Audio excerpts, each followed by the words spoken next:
சென்னை ஆவடியில் கோ திரைப்பட பாணியில் நகைக்கடையில் துப்பாக்கி முனையில் 1.5 கோடி ரூபாய் மதிப்பிலான நகைகளை 4 பேர் கொள்ளையடித்து சென்றுள்ளனர்.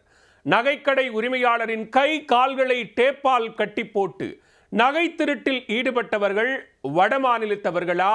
விசாரணையில் தெரிய வந்தது என்ன?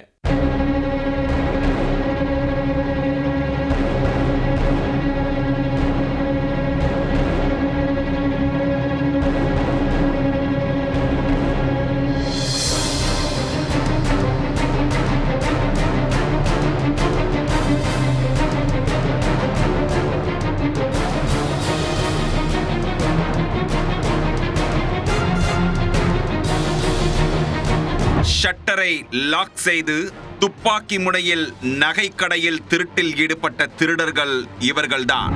பட்ட பகலில் நடந்த துணிகர சம்பவத்தின் பின்னணி என்ன? சென்னை ஆவடி அருகே உள்ள முத்தா புதுப்பேட்டையில் புர்காராம் என்பவர் கிருஷ்ணா ஜுவல்லரி எனும் பெயரில் 2 நகைக்கடைகள் நடத்தி வருகிறார்.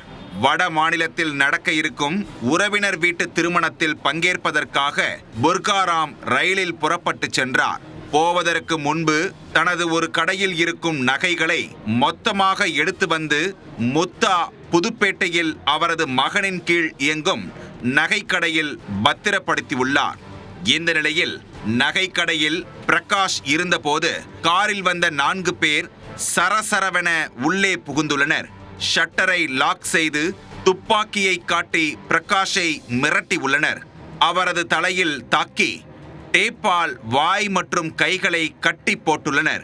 பின்னர் கடையில் வைக்கப்பட்டிருந்த 1.5 கோடி ரூபாய் மதிப்பிலான நகைகளை திருடிக்கொண்டு அங்கிருந்து தப்பிச் சென்றனர். போகும்போது பாதி ஷட்டரை திறந்து வைத்து சென்றதால் பிரகாஷின் அலறல் சத்தம் கேட்டு பக்கத்து கடைக்காரர்கள் அவரை மீட்டுள்ளனர். பின்னர் நகைகள் திருட்டு குறித்து முத்தா புதுப்பேட்டை காவல் நிலையத்தினருக்கு தகவல் கொடுத்தனர். தகவல் அறிந்து வந்த போலீசார் கிருஷ்ணா ஜுவல்லரியில் சோதனையில் ஈடுபட்டனர். கடையில் வைக்கப்பட்டிருந்த சிசிடிவி கேமராவின் காட்சிகளை ஆராய்ந்தனர். ஹிந்தியில் பேசி மிரட்டிய திருடர்கள் 4 வட மாநிலத்தவர்களாக இருக்கலாம் என்ற சந்தேகத்தையும் ஏற்படுத்தியுள்ளது. திருடர்கள் வந்த மாருதி ஸ்விஃப்ட் காரின் பதிவெண்ணை கைப்பற்றிய போலீசார் 8 தனிப்படை அமைத்து அவர்களை தேடி வருகின்றனர். இந்த சம்பவங்கள் நடக்கிறது உரிமையாளர் போனாலும் நடக்காது.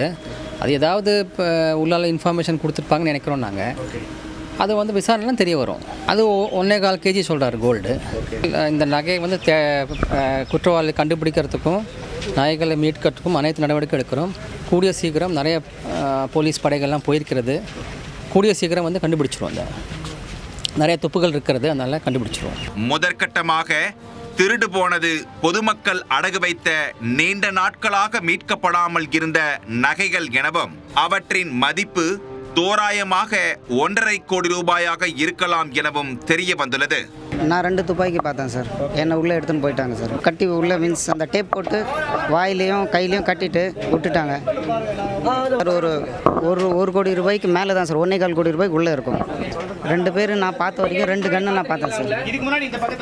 இல்லை சார், நான் பார்த்தது இல்லை சார்.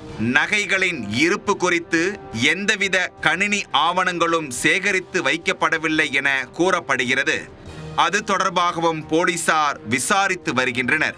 திருடர்கள் பிடிபட்ட பின்னரே நகை திருட்டின் பின்னணி குறித்தும் திருடப்பட்ட நகைகளின் துல்லிய அளவு குறித்தும் தெரிய வரும். தேர்தல் காரணமாக போலீசார் தீவிர தேடுதலில் ஈடுபட்டுள்ள சமயத்தில் துப்பாக்கி முனையில் நகைக்கடையில் திருட்டு நடந்திருப்பது ஆவடி பகுதியில் பெரும் அச்சத்தை கிளப்பி உள்ளது.